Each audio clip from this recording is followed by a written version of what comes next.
Is this the signing of the summer? Before I get into the video, if you want to sign up to the 2-week free trial for my weekly newsletter, send an email to atlantisfootballweekly@gmail.com. I will be writing about my thoughts on the topics of the week that I'm not able to make videos about, as well as Q&As and potentially guest posts as well. After the 2 weeks it will be £1 a week, but you can sign up for the free trial by emailing the email in the description. So Atletico Madrid have completed the signing of Udinese's 27-year-old Argentine attacking midfielder Rodrigo De Paul for a fee of around €35 million, £30 million. De Paul is a player I think could have gone to any club in the world and been a valuable player for them, and in this video I will outline the stats that show how good he actually is. So first of all, what type of player is Rodrigo De Paul? Well, he is a very unique player and pretty hard to compare to many other players, but I would describe him as a roaming playmaker who is at his best when playing in the advanced central midfield role in a midfield three ahead of a single pivot, as he did for Udinese last season. He can also be used as an advanced playmaker ahead of a double pivot, but I do think he's better slightly deeper, and I will come on to why later on in this video, as well as describing exactly what the difference is in my opinion between a roaming and an advanced playmaker. In terms of his body type and style of play, De Paul resembles a slightly quicker version of Sergio Aguero, in the sense that he is stocky despite being 5'11", 3 inches taller than Aguero, but like the City legend, he has a low centre of gravity when dribbling with the ball. Combine this with his excellent close ball control and his acceleration, which comes from the power in his legs, and De Paul is a fantastic progressor of the ball, able to receive it and drive it forward. He does this here as he receives the ball in the centre of the pitch, instantly looks to play forward,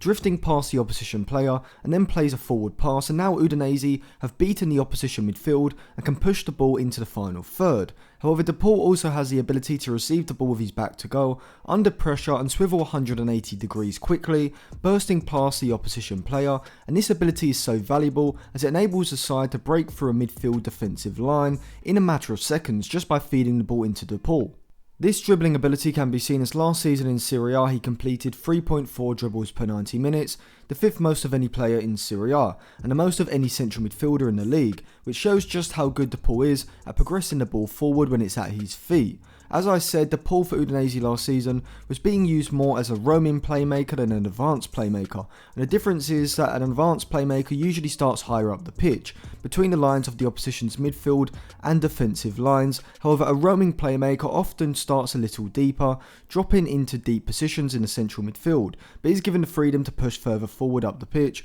into space when needed, and is tasked with being the side's central creator and driving the attack forward with their dribbling ability, which is why De Paul suits this role so well. However, De Paul is just as impressive when it comes to creating chances. As soon as he picks up the ball, he is looking for a forward pass. When he's in the final third, he's very good at playing lofted curling passes over the back line to find on-running players. Or when playing in a deeper central midfield role, he can be effective when picking up the ball in front of the midfield line and playing a long-range pass over the back line to create a chance. In Serie A last season, he completed 2.3 key passes per 90, the second most of any central midfielder. To put that into perspective, that's more than Lorenzo Insigne, Piotr Zielinski and Christian Eriksen. Some other stats that show just how good De Paul is in terms of ball progression and creating chances are that he ranks 8th out of every player in Europe's top 5 leagues for total expected assists with 10, completed the 6th most progressive passes with 264, the 5th most shot creating actions with 164, and the 3rd most passes into the penalty area with 97, joint with Domenico Berardi and behind only Trent Alexander-Arnold and Lionel Messi,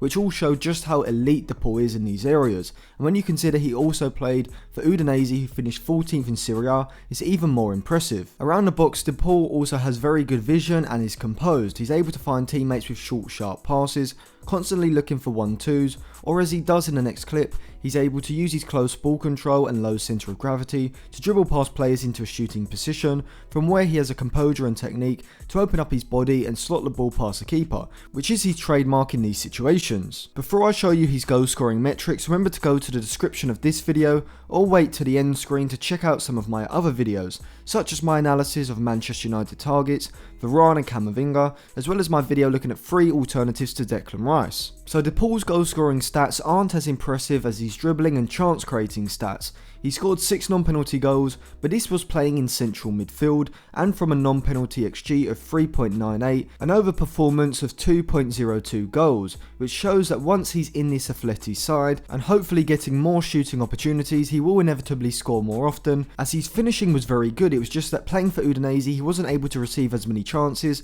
as seen, as he only had a non-penalty XG of 0.11 per 90. De Paul's goal scoring and chance creating ability is going to be a valuable asset for Simeone's side, but I think his ability to progress the ball up the pitch using his dribbling, interplay and passing abilities is what makes him such a good signing for Atleti. This is because Atletico, whether they are using a 4-4-2 or a 5-3-2 system, always sit deep out of possession in the middle third, and when they win the ball, rather than looking to use a methodical possession based approach, they look to transition the attack quickly, and with De Paul playing either as a wide midfielder in a 4-4-2 or as one of the central midfielders in a midfield 3, Simeone will have a player who is capable of driving the attack forward at pace. And when in the final third, De Paul will add the chance creating ability that Atletico often lack, particularly in big games, and this is why I think De Paul is perfectly suited to Simeone's system, and right now it is a good shout to say that De Paul might just be the signing of the summer so far. So thank you for watching. If you enjoyed that video, remember to subscribe to the channel and click the bell for notifications,